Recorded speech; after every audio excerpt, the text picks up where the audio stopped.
Bueno, pues buenos días, buenas tardes, buenas noches, buenas madrugadas, según la hora en que nos estén viendo. Vamos a comenzar con otra de las videoclases y en esta ocasión vamos a abordar los siguientes temas.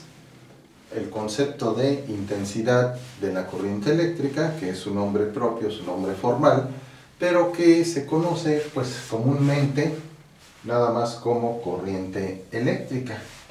El nombre correcto es intensidad de la corriente eléctrica, pero bueno, se populariza corriente eléctrica. Entonces vamos a usar indistintamente los dos términos, intensidad de la corriente eléctrica o corriente eléctrica. Vamos a ver también el tema relacionado con los conductores, los aislantes y los semiconductores.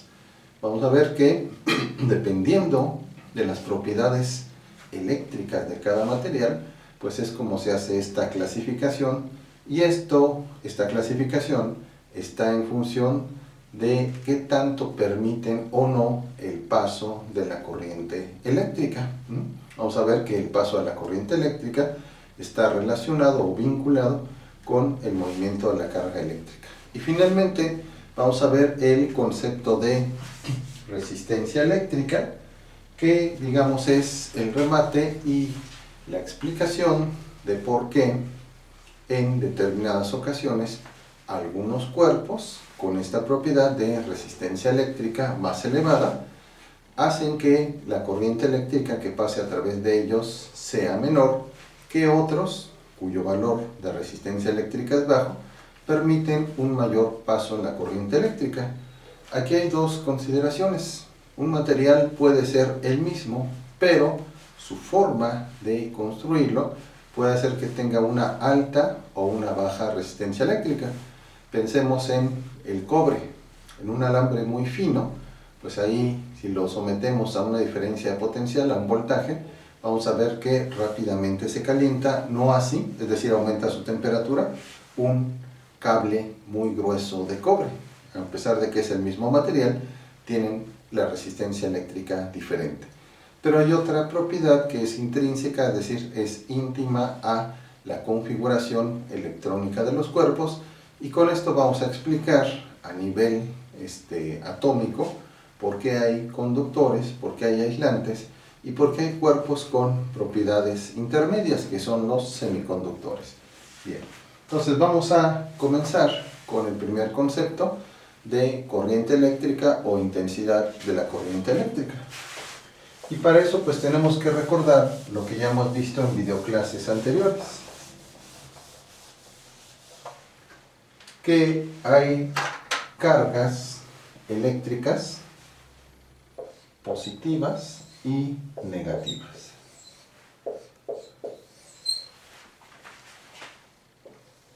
Hicimos la convención de que las cargas negativas o que un cuerpo tiene carga negativa si tiene un exceso de electrones. Un cuerpo tiene carga positiva si por el contrario tiene una deficiencia de electrones. También comentamos que en los cuerpos se puede realizar un trabajo cuando una carga, sea positiva o negativa, es desplazada de un lugar a otro. Ese trabajo es igual al producto de la fuerza por el desplazamiento.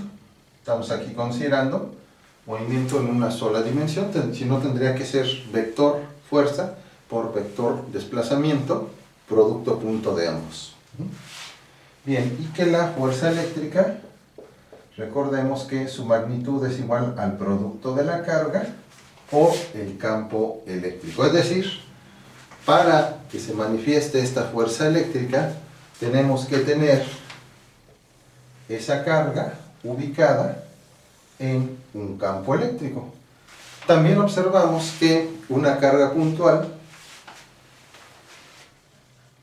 tiene asociado a su alrededor un campo eléctrico, es decir, en toda esta zona, y ese campo eléctrico pues viene dado por la ley de Coulomb, la constante de Coulomb, por la carga entre el cuadrado de la distancia. Decíamos que si tuviéramos solamente la carga en solitario en el universo, pues no sabríamos en realidad el efecto. Vemos el efecto del campo eléctrico hasta que acercamos algo que se denomina carga de prueba, porque entonces entre estas cargas surge una fuerza de atracción o de repulsión dada por la ley de Coulomb, y además, bueno, sabemos que alrededor de cada carga se genera o está asociado un campo eléctrico, así como alrededor de alguna masa está asociada o tiene asociada un campo gravitacional. Por ejemplo, la Tierra tiene un campo gravitacional asociado. No nos damos cuenta de la fuerza de atracción hasta que un cuerpo interacciona con ese campo.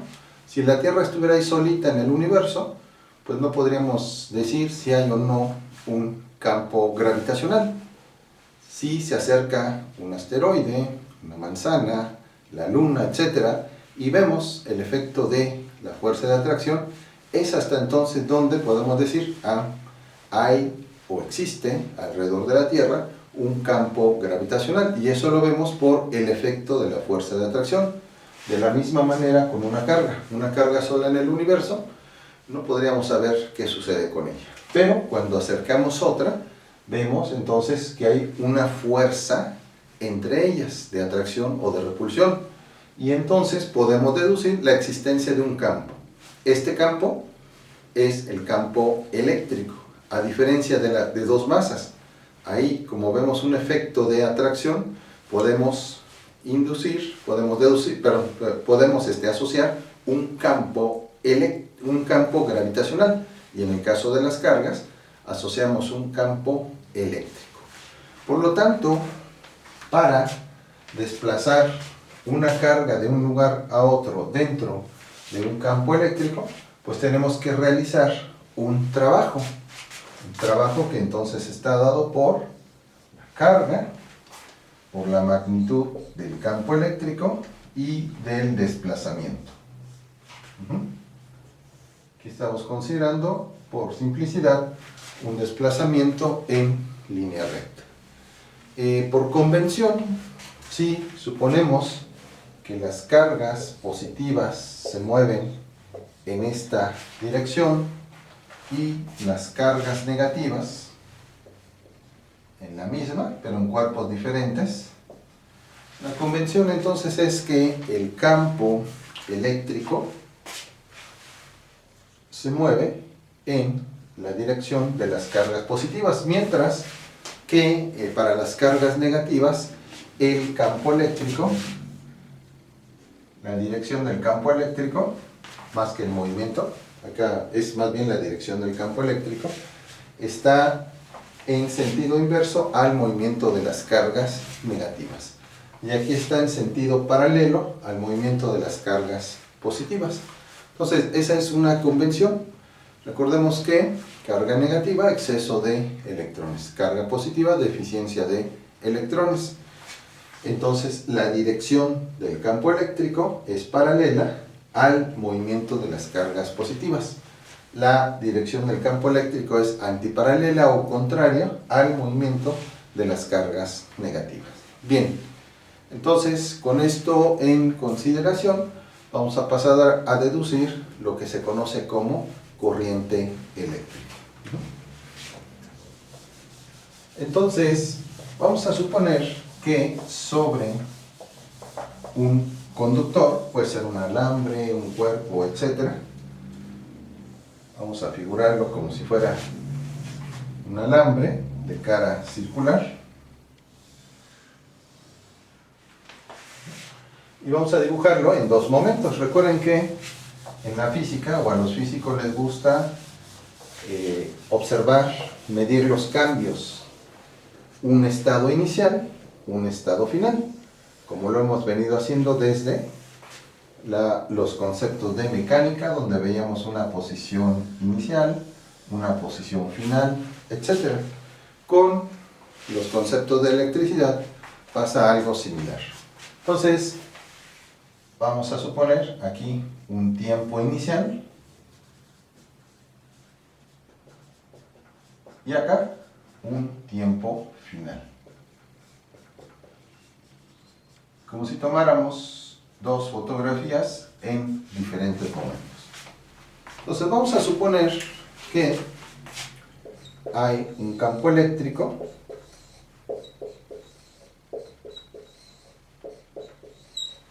dentro de este conductor y que entonces estamos viendo un movimiento de cargas positivas. También podemos hacerlo para las cargas negativas. Y que, por ejemplo, en este momento hay una determinada cantidad de carga. ¿Podemos estimar cuál es el valor de la carga eléctrica? Sí. Recordemos que la carga eléctrica, que vamos a llamar inicial, es igual al producto del número de cargas N por una carga fundamental, que es la carga del electrón. Aunque sean cargas positivas, siempre nos referimos, nada más con el signo correspondiente, a múltiplos enteros de la carga del electrón. Entonces, tenemos una carga inicial igual al número inicial de cargas por la carga del electrón. Esta es fija, recordemos, la carga del electrón, menos 1.6 por 10 a la menos 19 coulombs. Como aquí estamos con cargas positivas, pues la carga es positiva, simplemente. Bien, entonces vamos a imaginar que esas cargas están en movimiento y que en un segundo momento volvemos a fotografiar este conductor. Y que ahora tenemos un número diferente de cargas eléctricas. Puede ser mayor, puede ser menor, etcétera. Es decir, lo único que nos interesa aquí representar es que ha cambiado el número de cargas. Es decir, si aquí teníamos n subíndice i, n cargas, acá ya vamos a tener un número diferente. Vamos a llamarle n final. La única condición es que el número inicial es diferente al número final. Puede ser uno mayor que el otro, puede ser este menor que este o al revés. Es decir, puede haber un mayor número de cargas al final que al inicio o mayor número de cargas al inicio que al final. Bien, entonces lo que nos interesa aquí es que ya hay un cambio. En el tiempo, el transcurso de tiempo, del inicial al final, ya hubo un cambio de carga eléctrica neta en el conductor. Es decir, varió el número de cargas y por lo tanto, multiplicados ambos por la carga del electrón, en este caso tendríamos carga final es igual al número final de cargas por la magnitud de la carga base o carga del electrón. Entonces ya observamos un cambio y ese cambio es lo que cuantifican los físicos. Entonces, en este caso, vamos a tener que la carga final menos la carga inicial representa entonces un cambio. Ya sabemos cómo denotar los cambios, como delta Q. Y entre el tiempo, pues también, tiempo final menos tiempo inicial es delta T. Entonces, hay una cantidad que se denomina, vamos a ponerlo primero en palabras y luego en símbolos, que formalmente se debe denominar intensidad de la corriente eléctrica y que coloquialmente se le dice simplemente como corriente eléctrica. Entonces ambos términos son equivalentes. El correcto es hablar de intensidad de corriente eléctrica, pero digamos el término popular que incluso se maneja en libros de texto, manuales técnicos, a veces simplemente se dice corriente eléctrica. Entonces, esta intensidad de corriente eléctrica o simplemente corriente eléctrica es o se va a definir como el cambio en la carga eléctrica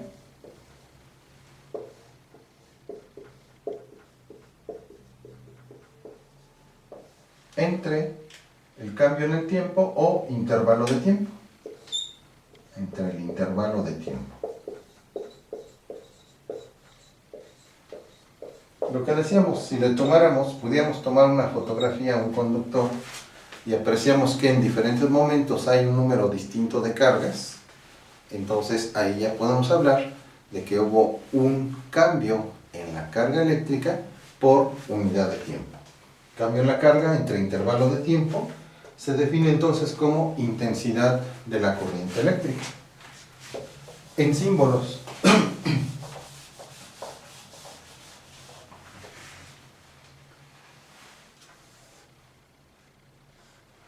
Entonces, la intensidad de la corriente eléctrica es delta Q. Recordemos que delta Q es carga final menos carga inicial entre delta T o intervalo de tiempo. Entonces, a esto se le denomina intensidad de la corriente eléctrica o simplemente corriente eléctrica, cambio en la carga eléctrica por unidad de tiempo. Bien, ¿en qué unidades se mide la intensidad de la corriente eléctrica? Se mide entonces en las siguientes unidades. Son las unidades de la carga y las unidades del tiempo. Las unidades de la carga eléctrica son el coulomb y del tiempo se toma la unidad base, que es el segundo. Coulomb sobre segundo nos da una nueva unidad denominada ampere o ampere, que se representa con la A mayúscula.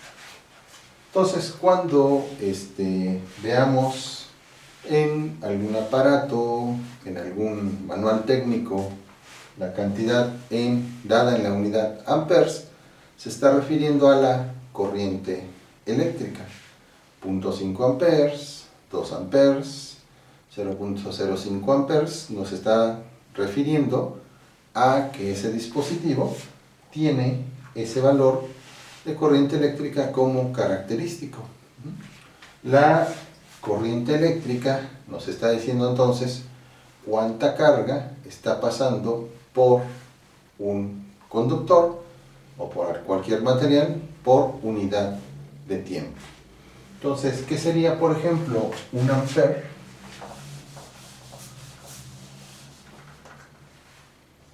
Un ampere, entonces, es un coulomb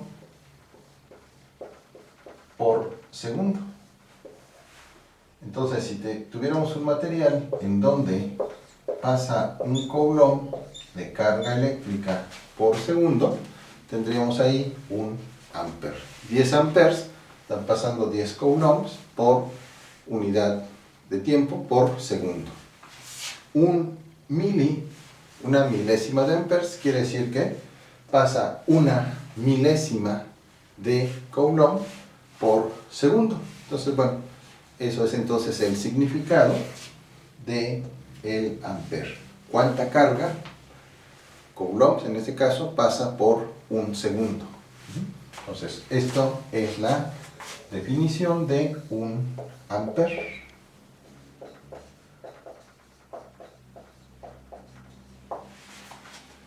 Bien, entonces el parámetro de corriente eléctrica es muy importante, lo vamos a ver posteriormente, porque puede estar vinculado al concepto de diferencia de potencial y nos puede dar lugar a materiales que se denominan óhmicos o materiales que se denominan no óhmicos, dependiendo de cómo sea la relación entre el voltaje o diferencia de potencial y la corriente eléctrica. También la corriente eléctrica multiplicada por el voltaje nos va a dar el concepto de potencia eléctrica. Entonces eso lo vamos a abordar posteriormente. En esta videoclase solamente vamos a quedarnos con la definición de corriente eléctrica como cambio en la cantidad de carga eléctrica por unidad de tiempo. Bien, ahora es válido preguntarnos a nivel atómico, ¿por qué hay materiales que, y eso lo tenemos por la experiencia directa, permiten mejor el paso de la corriente eléctrica que otros? ¿A qué me refiero con esto? Bueno, sabemos que las conexiones de la instalación eléctrica generalmente son de cobre, no de plástico. Vienen forrados los cables en plástico, pero no son los alambres de plástico, ni de madera, ni de cerámica, etc. Bueno, ¿a qué se debe esto? Simplemente podemos ver, entonces, por experiencia directa, nuestra experiencia cotidiana, que hay unos materiales, que generalmente son los metales, aunque no los únicos, que tienen una mayor, vamos a decirlo así, facilidad para permitir el paso de la corriente eléctrica, mientras que hay otros materiales que, por el contrario, nuestra experiencia nos dicen que son aislantes de la corriente eléctrica. Por ejemplo, si metemos un trozo de madera al tomacorriente, pues tenemos la seguridad de que no nos electrocutamos, y eso se debe entonces a que la madera en condiciones ordinarias es un aislante de la electricidad. Sin embargo, conductor y aislante son términos relativos. ¿Por qué?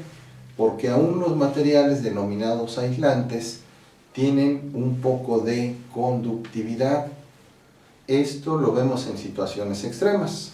Uno podría decir, bueno, ¿por qué en una tormenta eléctrica, si le cae un rayo a un árbol, se quema este?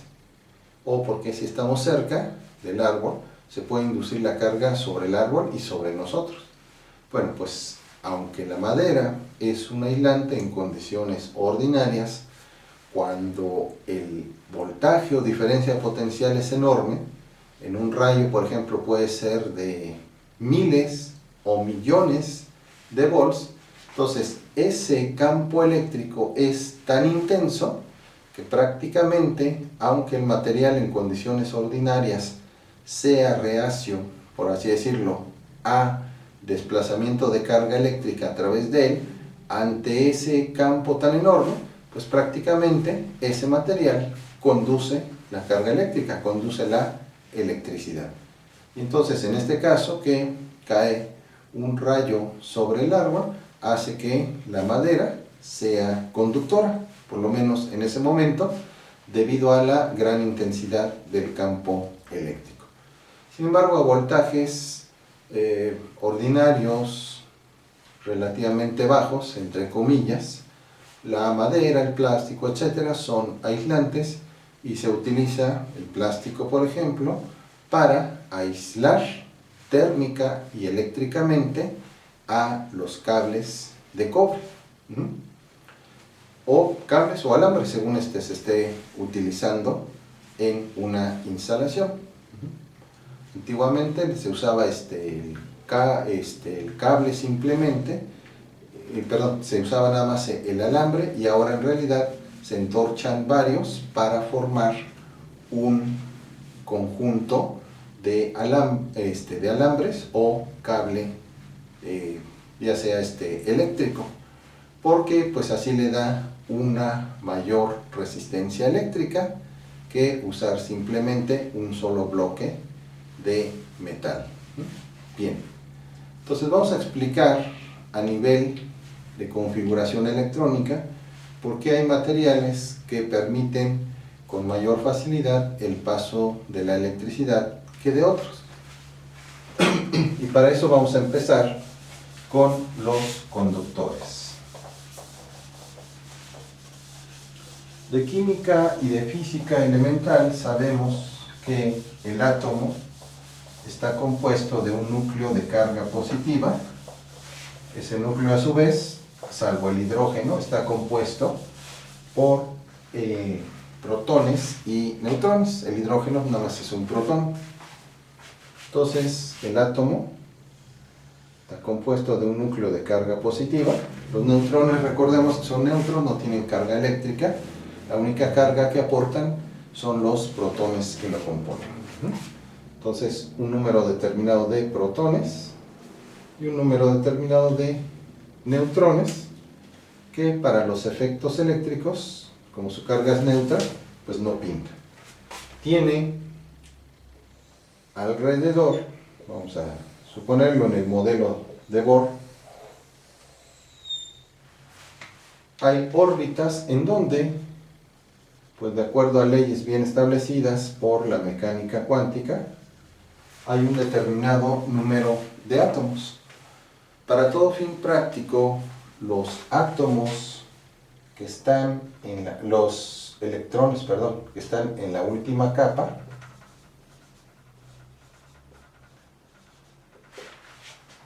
de los llamados de valencia, electrones de valencia,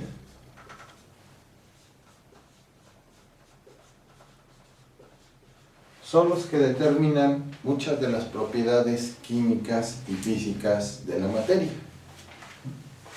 Entonces, en la última capa puede haber de 1 a 8 electrones, los llamados electrones de valencia, que son la base, por ejemplo, para las configuraciones, las asociaciones químicas entre los elementos, en fin, las ligaduras, todo esto. Bien, ¿qué sucede entonces cuando los átomos tienen pocos electrones de valencia? Entonces vamos a simplificar y vamos a suponer, a dibujar el átomo solamente con su última capa, con un electrón de valencia.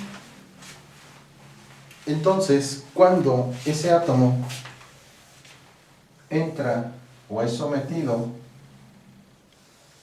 a un campo eléctrico, pensemos un alambre de cobre que introducimos en un campo eléctrico. Entonces, ¿qué es lo que va a suceder en este caso? Bueno, la conducción o el movimiento de cargas, digamos, este átomo no está separado. Hay en la vecindad, si estamos pensando en un alambre de cobre, más átomos alrededor.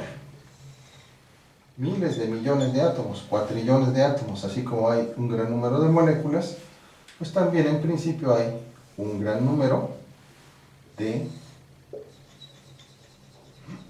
átomos con, como lo estamos haciendo en este ejemplo, con un átomo de valencia. Por ejemplo, el cobre, que tiene un átomo de valencia solamente.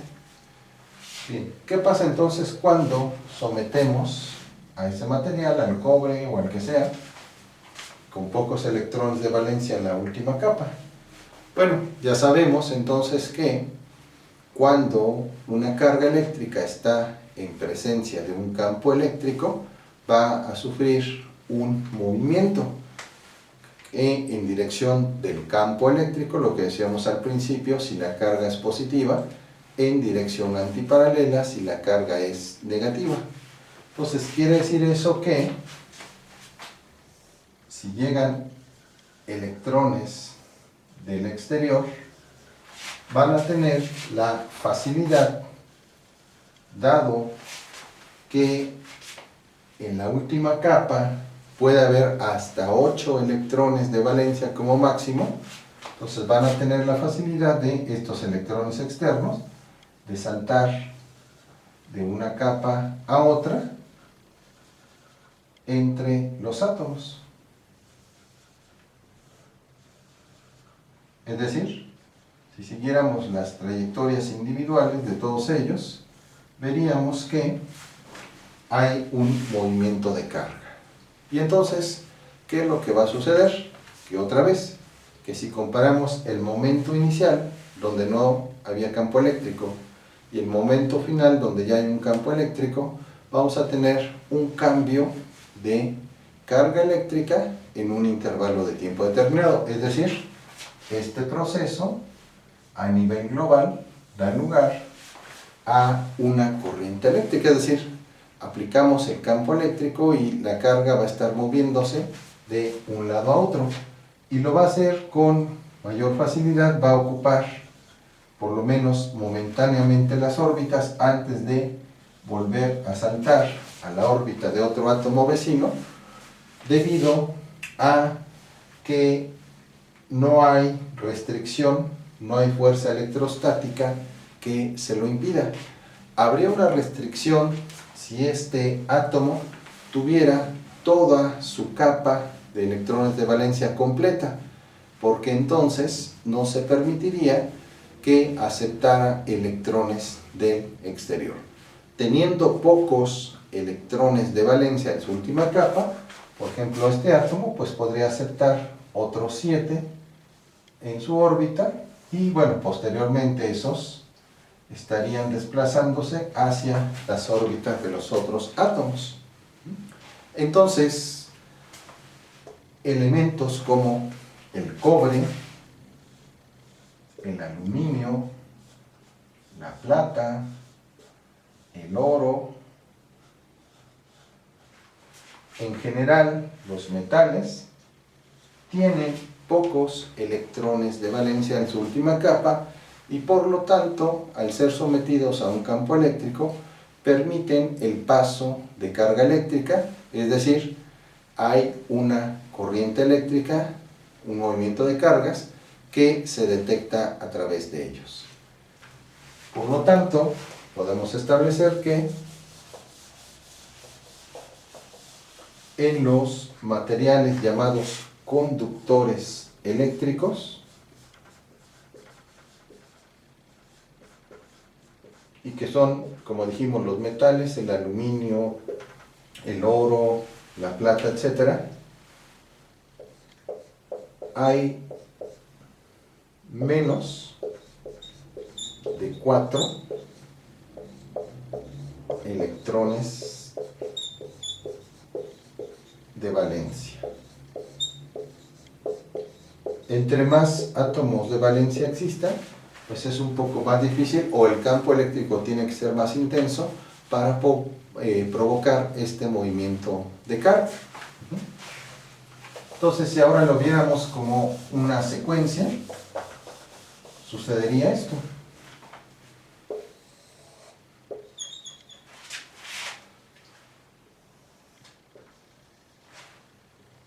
Entonces, en átomos con pocos electrones de valencia,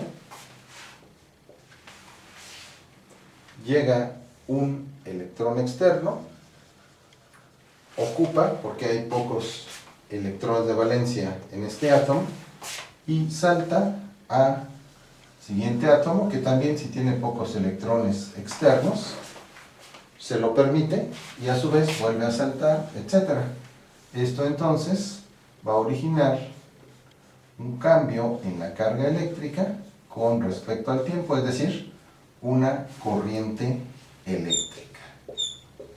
Este movimiento de cargas, es decir, cuando vienen electrones del exterior, pueden ir ocupando la última capa de electrones de valencia porque no está saturada, y este desplazamiento de la carga eléctrica es lo que da lugar entonces a la corriente eléctrica, es decir, pasa carga a través de los electrones, a través de la última capa de los átomos.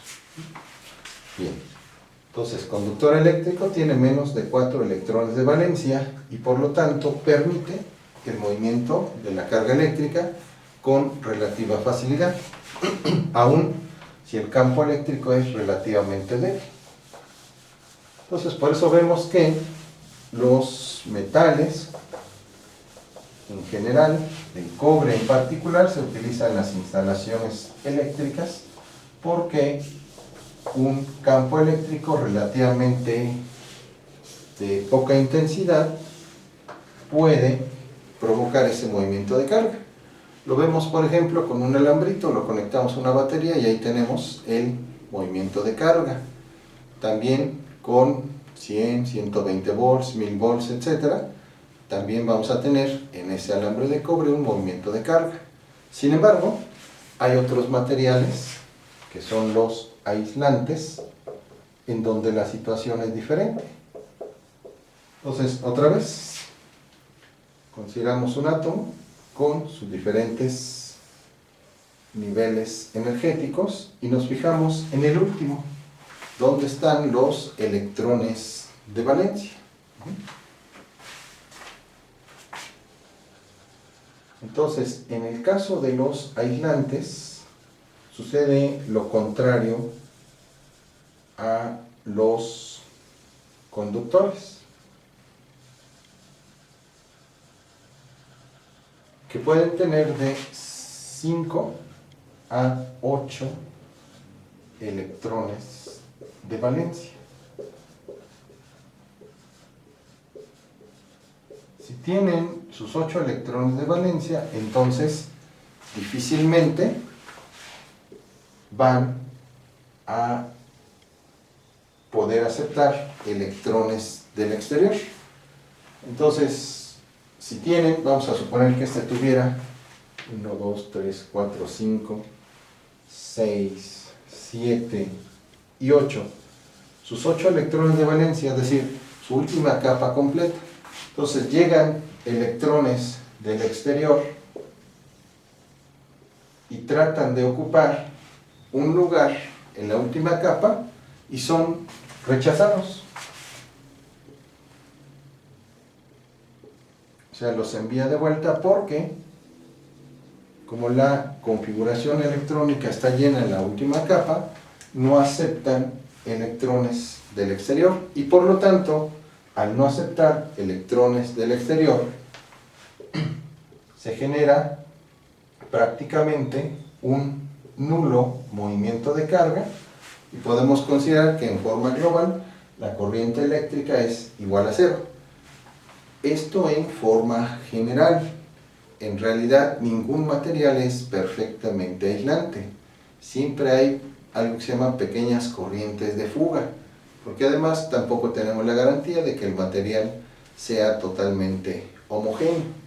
Pero bueno, en términos generales, en términos globales, podemos decir que el cambio en la carga eléctrica es prácticamente cero y que por lo tanto este material con electrones, con 8 electrones de valencia en su última capa, no permite la integración de electrones externos y por lo tanto cuando tengamos acá vamos a imaginarnos una red de átomos constituido por 3, 4, 5, 6, 7, 8 y a su vez acá otro átomo con también 8 electrones de valencia. Como el electrón o los electrones que lleguen del exterior son rechazados en uno de los átomos, pues no pueden saltar al nivel, a otro átomo, al último nivel atómico, no pueden saltar, les está prohibido, porque la capa está llena, y entonces al no poder esos electrones externos ocupar, por lo menos momentáneamente, el último nivel energético de cada átomo, pues no hay movimiento de cargas, y el efecto neto es que la carga es prácticamente cero o muy aproximadamente igual a cero. Por lo tanto, este es un material aislante. Ahora bien, no todos los aislantes tienen 8 electrones en su última capa. Hay otros que pueden tener de 5, 6 o 7 electrones en su última capa. Entonces, ¿qué sucede con ellos? Vamos a ver, por ejemplo, el caso del cloro. que tiene alrededor de él 5 electrones de valencia.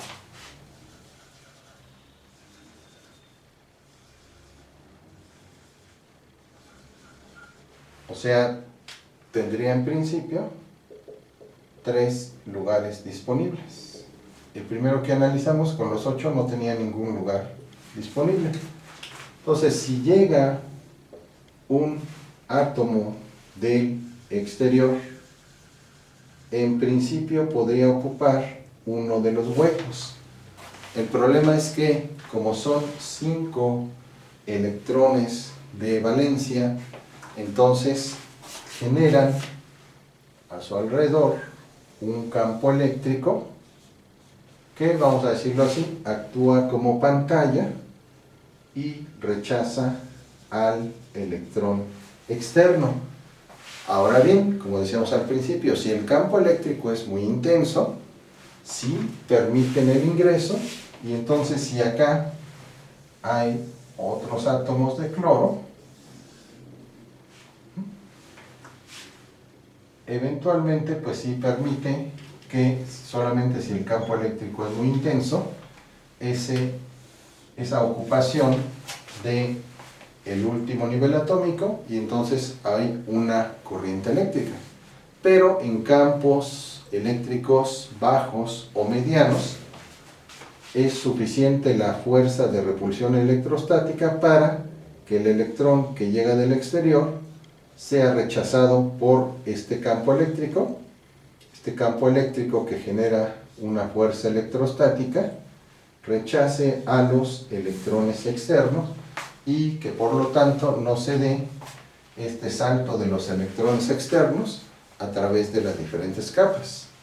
Pero no llega un electrón, llegan miles de millones, billones, cuatrillones de electrones.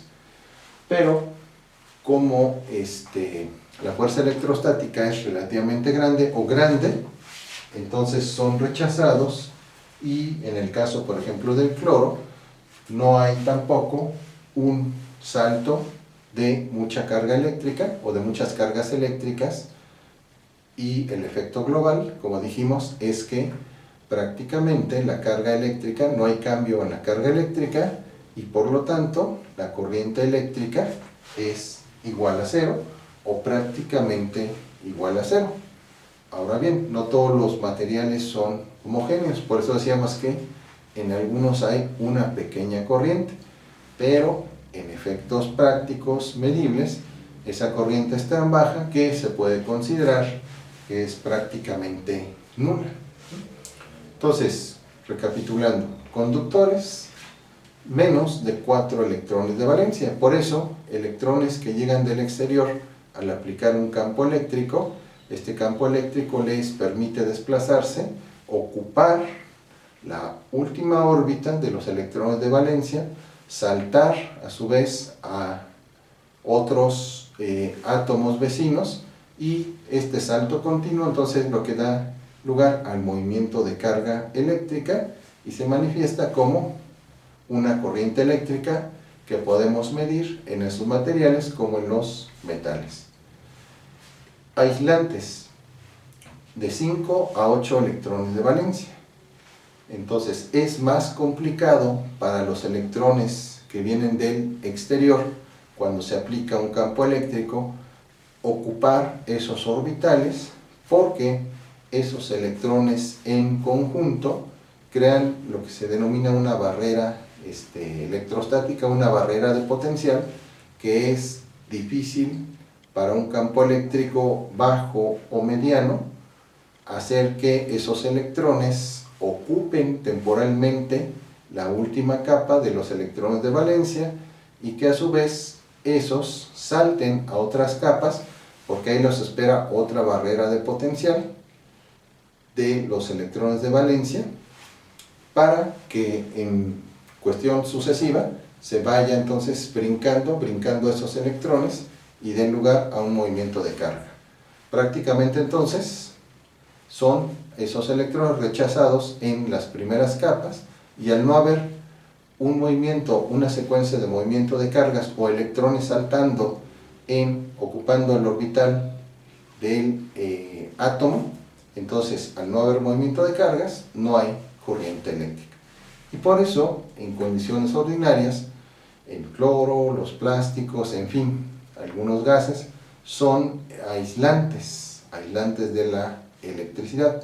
Solo a muy altos voltajes, por ejemplo, algunos gases se vuelven conductores, pero en condiciones ordinarias, el cloro y otros elementos son aislantes, porque no permiten con facilidad el desplazamiento de la carga eléctrica a través de su último orbital.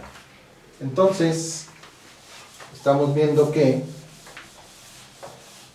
si los materiales o elementos permiten, aquí vamos a figurarnos una serie de átomos encadenados. Si los electrones que llegan del exterior son capaces entonces de ocupar temporalmente la última órbita de los electrones de valencia, esto da entonces lugar a movimiento de cargas y a una corriente eléctrica, porque cambia la carga con respecto al tiempo. Pero si en otros átomos esos electrones externos son más bien rechazados, tratan de ingresar los electrones externos, pero no se los permite la configuración electrónica de ese átomo, entonces el resultado es que prácticamente no hay un cambio en la carga y por lo tanto la corriente eléctrica prácticamente es igual a cero. No hay movimiento de carga con el tiempo. Aislantes y conductores. Los aislantes prácticamente no permiten el paso de la corriente eléctrica, los conductores la permiten con relativa facilidad o con mucha facilidad. Ahora bien, conductores dijimos que menos de 4 electrones de valencia, de 1 hasta menos de 4, 1 a 3 en términos normales, 1, 2 o 3 electrones de valencia. Aislantes de 5 a 8 electrones de valencia. Podemos preguntarnos si es válido hacerlo. ¿Qué pasa con aquellos elementos que tienen exactamente 4 electrones de valencia? Es decir, que están, con lo que hemos dicho, a la mitad de los conductores y de los aislantes. Entonces vamos a analizar este caso.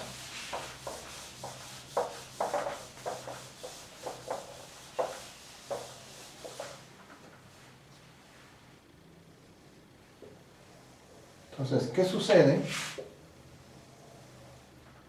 con aquellos átomos que tienen exactamente 4 electrones de valencia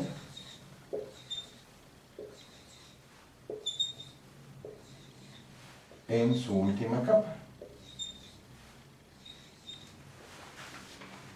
Bueno, pues que eléctricamente tienen propiedades intermedias entre los conductores que permiten libremente el paso a la carga eléctrica y los aislantes que en términos prácticos, como he dicho, no permiten el paso de la corriente eléctrica, de la carga eléctrica. Entonces a estos se les denomina, estos materiales o elementos se les denomina semiconductores. El prefijo semi significa medio. Entonces, en términos coloquiales, digamos que los semiconductores son medio conductores. También podríamos agregarle que son medio aislantes. Es decir, tienen propiedades intermedias entre los conductores y los aislantes. Por ejemplo, el silicio, pero no solo el silicio, sino también el germanio, tienen 4 electrones de valencia. Y el silicio y el germanio por esta peculiaridad es que se utiliza en muchas aplicaciones como la construcción de diodos, de transistores, etc. Porque en determinadas condiciones los semiconductores, por ejemplo el silicio, permiten el paso de la corriente eléctrica, es decir, el movimiento de cargas, pero en otras condiciones son aislantes, es decir, no permiten el paso de la corriente eléctrica. Entonces los semiconductores tienen 4 electrones de valencia. Y entonces, con esta característica, es que a veces permiten el paso de la corriente eléctrica y a veces no, a veces se comportan como aislantes. Eso se ve, por ejemplo, con unos dispositivos denominados diodos.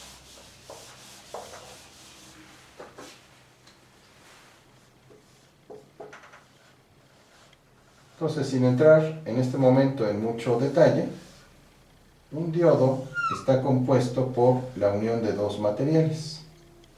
Un material que se denomina N y un material que se denomina P. Son en realidad cristales muy finos, técnicamente se dice que están dopados, uno con, vamos a decirlo en este momento de manera simple, unos con más carga negativa, otros con más carga positiva. El proceso es más complejo, pero bueno, para simplificar en esta videoclase vamos a considerarlo nada más así. Se representan los diodos de esta manera. Entonces, cuando se conecta un diodo a una batería,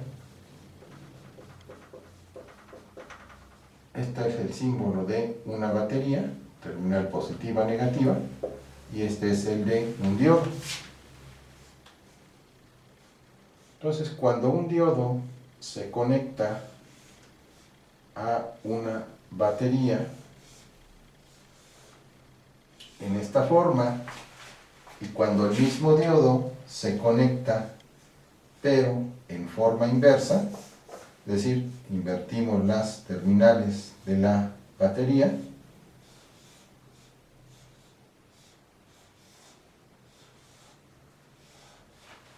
en este caso el diodo permite el movimiento de carga eléctrica y tenemos una corriente eléctrica. Pero si invertimos la batería, el diodo no permite el paso de la corriente eléctrica. Es decir, en este caso, la corriente eléctrica es cero. Entonces, cuando el diodo se conecta en polarización directa, y esto tiene que ver con la naturaleza de los materiales que forman el diodo, conduce la corriente eléctrica. Pero si se conecta en polarización inversa, entonces el diodo se comporta como un aislante. Y aquí el diodo se comporta entonces como un conductor.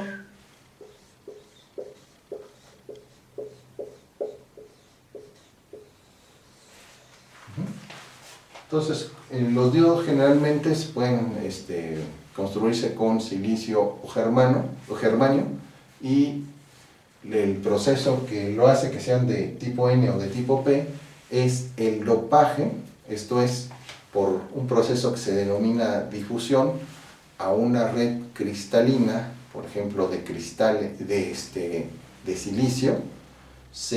Por difusión se le incrustan, pero de manera muy precisa, muy exacta, otros átomos que pueden ser, por ejemplo, aislantes o tener más de 5 electrones de valencia en su última capa, o bien menos de 4. Y por lo tanto eso ya les da propiedades específicas, N o P, que van a permitir la circulación de corriente eléctrica cuando se les polarice en forma directa y van a comportarse como aislantes cuando se les polarice en forma inversa. Entonces, por eso, ese tipo de dopaje es lo que determina que uno de los componentes sea N o el otro sea P. Negativo o positivo se está refiriendo a ¿qué? A que se le están incrustando un mayor número de cargas positivas o un mayor número de cargas negativas. Entonces, solamente vamos a dejarlo aquí, pero para ilustrar que hay dispositivos como los diodos, también los transistores, que son como compuertas, es decir, que conectados de cierta manera se van a comportar como aislantes. Conectados de otra manera, de manera directa, se van a comportar como conductores de la electricidad. Por eso los transistores, los semiconductores se utilizan en la electrónica o en la matemática digital como compuertas que abren o cierran. Si, por ejemplo, el diodo lo ponemos en polarización directa, conduce corriente eléctrica. Si esto lo conectáramos a un foquito o una lamparita, esta lamparita estaría encendida. Por lo tanto, aquí podemos tener el estado lógico 1. Y si este diodo en polarización inversa también lo conectamos a una lámpara, aquí la lámpara va a estar apagada, va a estar en el estado lógico 0. Entonces ahí tenemos el 1 y el 0 de la lógica digital. Entonces, bueno, tienen muchas aplicaciones y ahora, pues, con la electrónica digital, los microprocesadores, etcétera, pues estas operaciones unos y ceros se hacen en encapsulados que tienen miles o hasta millones de componentes parecidas a diodos o transistores. Entonces, digamos, este sería lo más elemental para generar un estado lógico 1 encendido o un estado lógico 0 apagado. Bien, entonces hay dispositivos como los diodos que son semiconductores. Finalmente, conductores menos, recordemos, tienen menos de 4 electrones de valencia en su última capa y por lo tanto, al ser sometidos a un campo eléctrico, permiten la integración de electrones externos. Estos electrones externos, moviéndose a través de los átomos en la última capa, dan lugar a una corriente eléctrica. Aislantes tienen de 5 a 8 electrones de valencia en su última capa, por lo tanto, muy difícilmente, prácticamente no permiten el desplazamiento de electrones externos alrededor de sus capas. Al no permitir este tránsito entre las capas, no hay movimiento de cargas y la corriente eléctrica es cero, es decir, no conduce la electricidad. Semiconductores, como el germanio y el silicio, los diodos en particular, en determinada forma, que se denomina polarización directa, se comportan como conductores. En polarización inversa o conectados de otra manera, se comportan como aislantes porque no permiten el paso de la corriente eléctrica.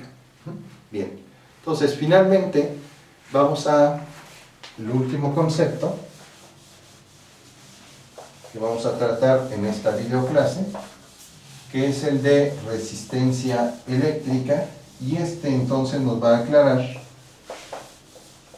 lo que ya hemos comentado de por qué algunos materiales o elementos permiten con mayor facilidad el paso de la corriente eléctrica.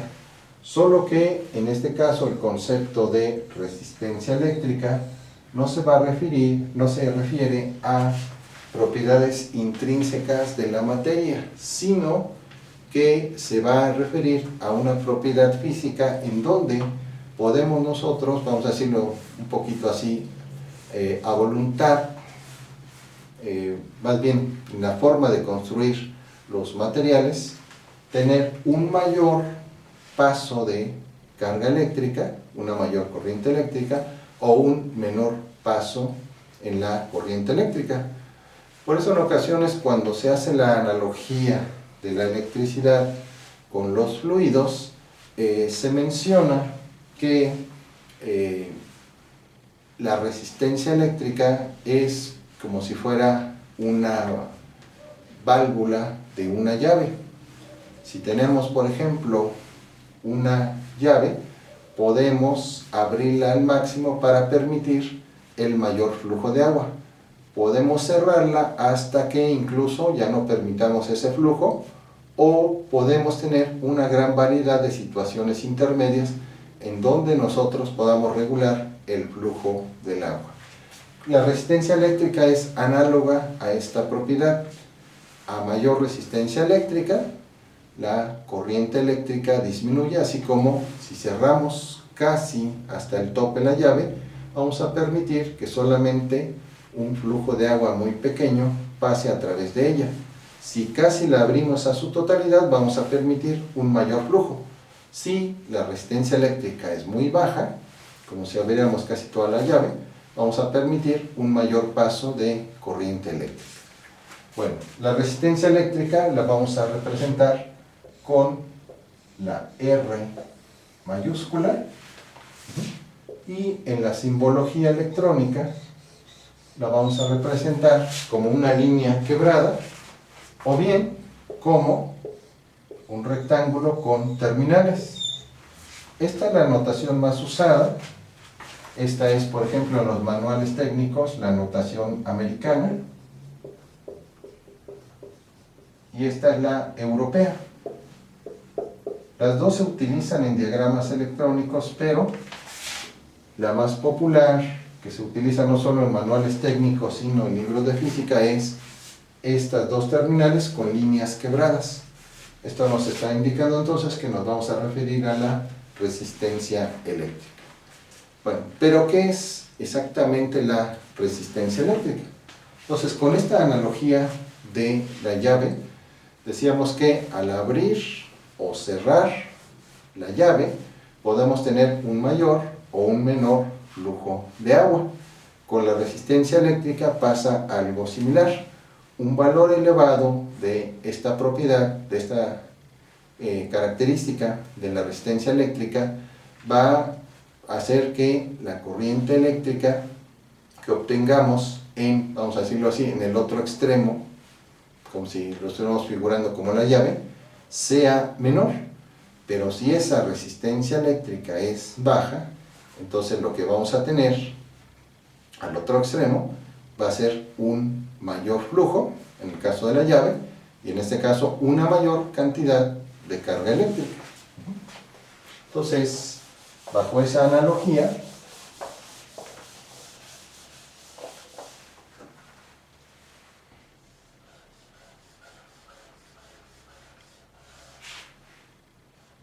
si el valor de la resistencia eléctrica es pequeño, y aquí tenemos varias cargas eléctricas, vamos a figurarlo así, que llegaran a este extremo de la resistencia con una resistencia baja, entonces acá, nada más en forma gráfica, vamos a tener una corriente eléctrica muy grande, porque les va a permitir el paso a casi todas esas cargas eléctricas que vienen de acá. Por el contrario, si aquí tenemos un valor de la resistencia eléctrica muy elevado, y aquí vienen las mismas cargas en este extremo, al extremo saliente vamos a tener una corriente eléctrica pequeña. Es decir, aquí vamos a tener muchas cargas, en términos simples, y aquí vamos a tener poco movimiento de las cargas, poca cantidad de esas cargas que pasaron. Vamos a decirlo de esta manera: es como si aquí esta resistencia muy grande filtrara, entre comillas, pónganlo, las cargas y solamente permitiera pasar unas pocas. Y aquí no, prácticamente todas las cargas eléctricas pasan. En este caso, una resistencia pequeña entonces va a permitir un mayor movimiento de cargas y esto entonces va a ser una corriente eléctrica mayor. En este caso, una resistencia eléctrica grande, actuando como ese filtro eléctrico, va a permitir solamente el paso de poca carga eléctrica y la corriente eléctrica va a ser pequeña. Uno podría decir, bueno, ¿y qué pasa con las otras cargas? Por ejemplo aquí, ¿se pierden o qué? No. Esas otras cargas tienen un efecto térmico, es decir, cuando se quedan en un material, entonces hacen que este material se caliente. Por eso vemos que después de ciertas horas, minutos de funcionamiento, los aparatos eléctricos, las planchas, los televisores, las computadoras se calientan. Esto es porque al estar recibiendo una gran cantidad de corriente eléctrica, como tienen, bueno, algunos solamente tienen una función, pero las computadoras tienen varias funciones, distribuye esa cantidad de carga o corriente eléctrica entre lo que se necesite. No es lo mismo, por ejemplo, la corriente eléctrica que se necesita para la pantalla de la computadora que para el procesador, o el movimiento, si se está grabando, por ejemplo, un disco compacto, o en fin, otras funciones, el ventilador, en fin, para enfriar la computadora. Ahí se requieren diferentes cantidades de corriente eléctrica. Y entonces, después de cierto tiempo, por eso los materiales se calientan. Una resistencia eléctrica de mayor valor, si recibe una corriente eléctrica muy grande, pues también al retener gran parte de esa carga, pues va a calentarse. De manera que si no está bien calculado el valor de la resistencia que debemos colocar, pues puede quemar. Como cuando, por ejemplo, en época navideña, sobre un contacto, se ponen las luces, el árbol, una máquina, un juguete de movimiento, etc. Se sobrecarga el contacto y por eso, bueno, es peligroso porque puede ocasionar un incendio. Entonces, hay que siempre ver cuál es la corriente eléctrica máxima, por ejemplo, que soporta ya sea un conector de varias terminales o el propio enchufe, para no exceder esos límites y ocasionar un incendio por la sobrecarga, es decir, mucha carga eléctrica para la cual ese dispositivo, ese contacto o multicontacto no está diseñado. Entonces hay que tener mucho cuidado cuando estemos conectando en un multicontacto o en el contacto de la casa diferentes aparatos eléctricos, porque si se excede la cantidad de corriente eléctrica para el que fue diseñado, pues podemos ocasionar un incendio o un accidente o un cortocircuito en el mejor de los casos. Bien, ¿de qué depende entonces esta propiedad de la resistencia eléctrica? Vamos a imaginarnos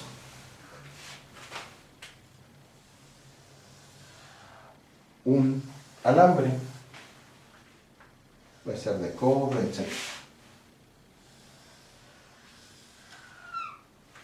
Con esta forma geométrica, es decir, como si hiciéramos un corte, una amplificación de un alambre o un cable de cobre. Entonces, vamos a suponer que tiene una determinada longitud. A esta longitud le vamos a llamar L.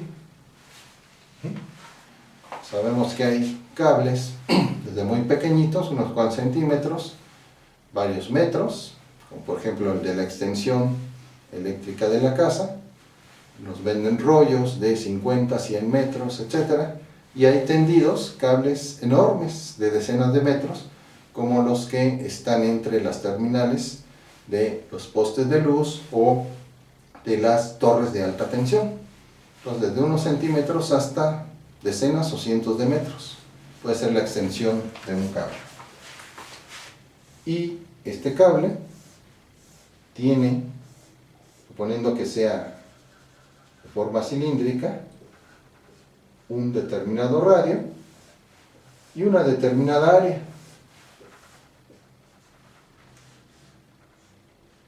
Entonces, esta es el área, A mayúscula, y esta es la longitud. También sabemos por experiencia directa que hay cables de diferente grosor. Hay unos muy gruesos, como los que por ejemplo se utilizan en los transformadores, y hay unos muy delgados, como los que se emplean para los audífonos de la computadora. Entonces, bueno, ese grosor o ese espesor técnicamente se le llama calibre.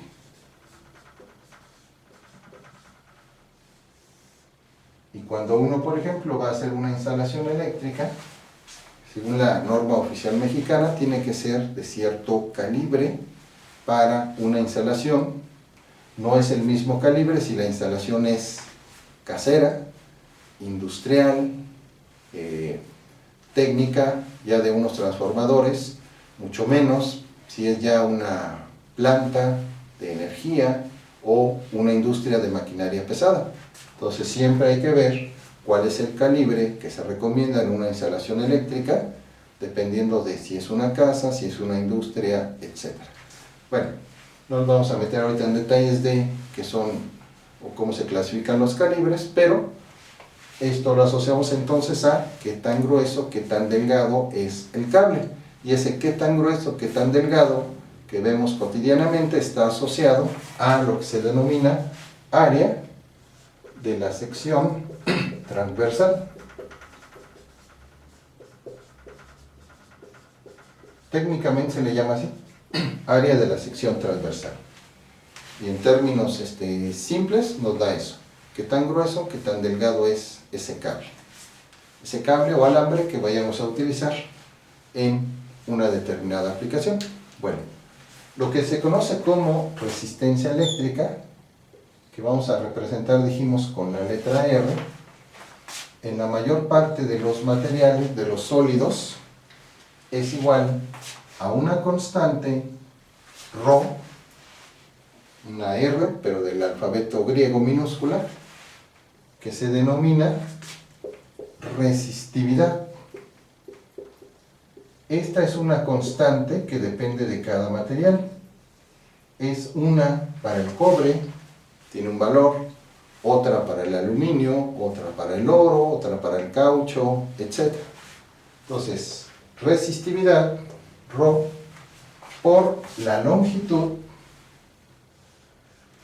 del cable o del alambre o del material entre el área de la sección transversal. Y este es el valor de la resistencia eléctrica. Entonces, A dijimos que es el área de la sección transversal, L es la longitud, nada más los estamos reescribiendo, y ρ es la resistividad. ¿En qué unidades se da la resistividad? La resistividad se puede dar en ohms por centímetro u ohms por metro. ¿En qué se mide la resistencia? La resistencia se mide en una unidad denominada ohm y se representa con la letra omega. Entonces la omega, cuando vean omegas en los manuales de electricidad, de electrónica, se refiere a resistencia. Comercialmente, el valor de las resistencias puede ser, por ejemplo, 1 ohms, 1 kilo ohms, o sea, una unidad, 1000 unidades, 1 mega ohms, etc. Hay algunas para aplicaciones especiales como 1 miliohm, etc. Y no se vende cualquier tipo de valor de la resistencia, sino solamente una serie de valores que esos vienen por defecto de fábrica. Por ejemplo, si uno va y pide una resistencia de 3 ohms, no la va a encontrar. Lo que tiene que hacer es combinaciones con otros valores cercanos. Si uno quiere una resistencia de 5 ohms, tampoco la va a encontrar. En el mercado encontraría de 4.7 ohms, y esto, les digo, se fabrican por criterios comerciales y por criterios numéricos. Con los valores que se encuentran comercialmente, se puede más o menos encontrar diferentes valores combinándolos en serie o en paralelo, concepto que vamos a ver posteriormente, que son las conexiones en serie y que son las conexiones en paralelo. Entonces, resistencia eléctrica de cualquier material es igual al producto de una constante que se denomina resistividad, ρ, por la longitud del material entre el área de la sección transversal. Por lo tanto, si el alambre, vamos a imaginar un alambre, es muy corto, su resistencia va a ser relativamente pequeña. Si ese alambre es muy largo, la longitud crece y entonces aumenta el valor de la resistencia. Pero veamos que no solamente juega la longitud del alambre, sino también su grosor. ¿Por qué? Porque si es muy grueso, es decir, si el radio es más grande, entonces su área de la sección transversal, en este caso sería, si es un círculo, pi por radio al cuadrado, va a ser mayor, y entonces al ser mayor, su resistencia, ¿qué va a suceder con la resistencia? Al crecer el valor del área, su resistencia va a ser menor. Pero bueno, se puede jugar con el valor de la longitud. Una longitud muy grande, demasiado grande, aunque el grosor sea relativamente mayor, pues va a dominar esta longitud. Pero si la longitud es relativamente pequeña y el grosor es más grande, entonces crece el radio, crece el área y disminuye el valor de la resistencia. Entonces, cuando se realiza un diseño con un material, cobre, alambre, aluminio, etc., no solamente se debe considerar su valor de resistividad, sino también qué longitud tiene, qué área de sección transversal tiene, y estimar entonces el valor de la resistencia eléctrica, porque este valor de la resistencia eléctrica nos va a permitir hacer un diseño correcto de una instalación eléctrica, o para ver cuánta corriente eléctrica puede soportar, si estamos hablando de un circuito o de alguna otra aplicación. Entonces, finalmente, la resistencia eléctrica es, repito, valor de la resistividad por la longitud del material entre el área de la sección transversal. Bien, entonces con esto finalizamos esta videoclase y vamos solamente a realizar una recapitulación breve. Empezamos con el movimiento de carga, que dijimos que si la carga eléctrica está sometida a un campo eléctrico, si las cargas son positivas, estas se van a mover en dirección paralela al campo eléctrico. Si son cargas negativas, se van a mover en forma antiparalela a la dirección del campo eléctrico o en sentido contrario. Cuando en un material podemos detectar entre un estado inicial y un estado final donde haya diferencia en el número de cargas, es decir, que la final sea mayor a la inicial o viceversa, entonces este cambio que experimenta la carga eléctrica en función del tiempo se define como corriente eléctrica. Si la corriente eléctrica la definimos como delta Q, cambio en la carga, entre delta T, cambio en el tiempo, la unidad de medición convencional de la corriente eléctrica es la unidad de la carga eléctrica, que son los coulombs, entre la unidad convencional o unidad de tiempo, que es el segundo. Coulomb sobre segundo nos da ampere. ¿Qué es un ampere entonces? Es un coulomb de carga que pasa por un segundo.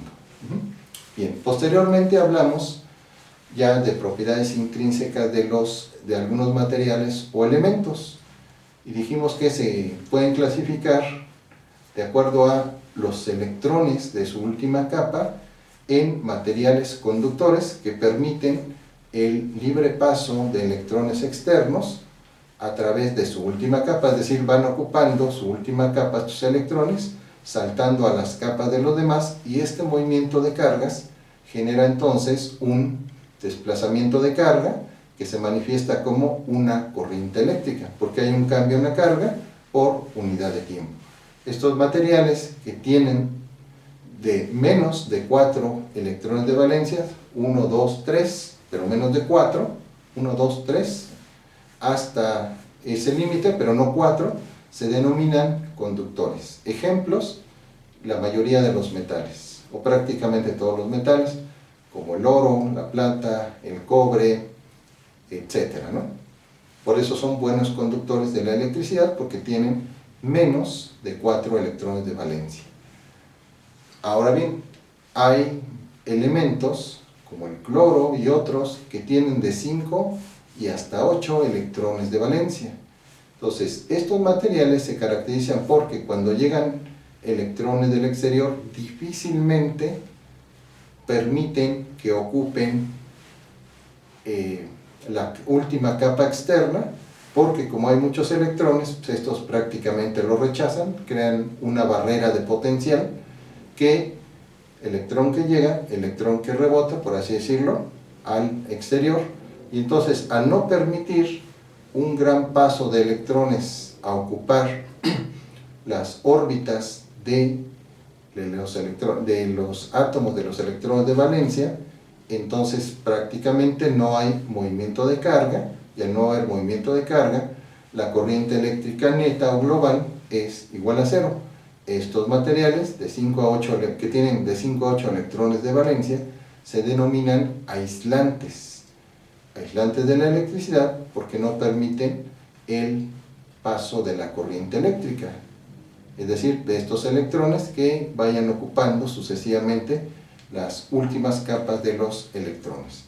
Y finalmente, hay materiales como el germanio y el silicio que tienen exactamente 4 electrones de valencia en su última capa.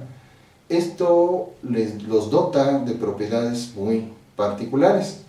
Cuando se polarizan de una manera que se denomina directa, los conductores permiten el paso de la electricidad, de la corriente eléctrica. Cuando se polarizan de manera inversa, se comportan como aislantes.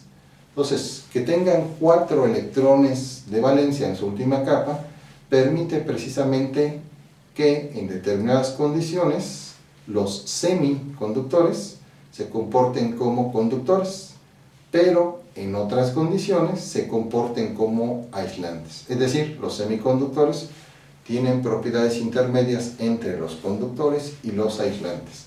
Finalmente, vimos que la resistencia eléctrica, el concepto de resistencia eléctrica, lo podemos ver como una llave que, si la cerramos mucho, va a permitir un menor flujo de agua, es decir, un menor paso de cargas, una menor corriente eléctrica.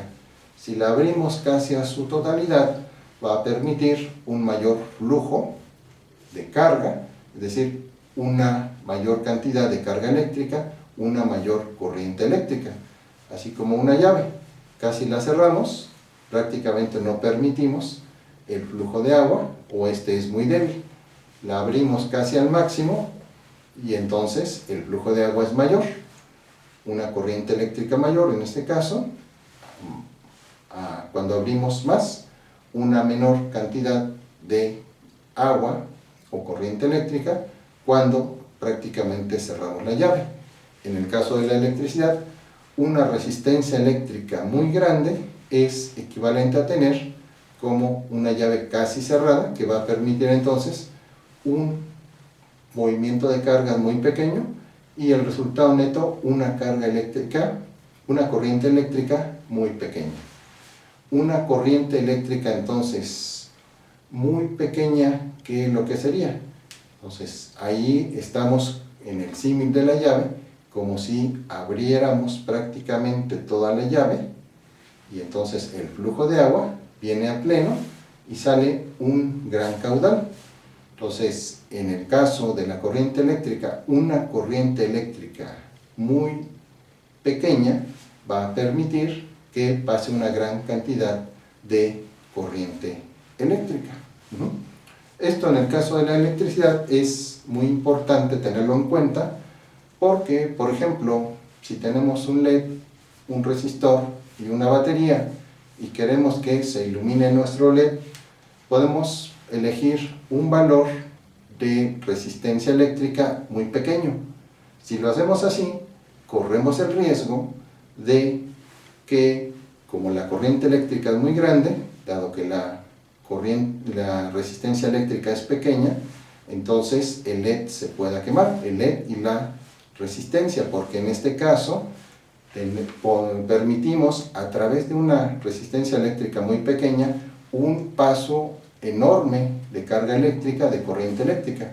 Si en cambio elegimos una resistencia eléctrica muy alta, de un valor grande, vamos a suponer de 1 megaohms, por ejemplo, de millones de ohms, entonces la corriente eléctrica va a ser muy pequeña y probablemente nuestro LED apenas y se ilumine. ¿Qué es lo que tenemos que hacer en este caso? Pues buscar un valor intermedio de seguridad, es decir, que nos permita tener iluminado el LED, pero sin que la resistencia y el LED se calienten mucho, pero también que apenas el LED y se vea porque la resistencia eléctrica es muy grande. Entonces, en el diseño eléctrico se tienen que tener en cuenta todas estas cuestiones de corriente eléctrica, resistencia y también de algo muy importante que vamos a ver posteriormente, que es la potencia eléctrica. Bien, entonces finalmente, ya por último, esa resistencia eléctrica es igual al producto de una constante que se llama resistividad, que es característica de cada material, por la longitud del conductor entre el grosor, más técnicamente, entre el área de la sección transversal. Esa área de la sección transversal, en el caso de los cables y de los alambres, está asociada con un concepto que habíamos comentado, que en la técnica se denomina como calibre, el calibre de los diferentes alambres. Bien, entonces en otra videoclase vamos a ver algunos ejercicios de corriente eléctrica y de cálculo de la resistencia eléctrica para diferentes materiales, dependiendo de su longitud, su grosor, su espesor y su resistividad. Les agradezco su atención y nos vemos hasta la siguiente videoclase. Hasta pronto.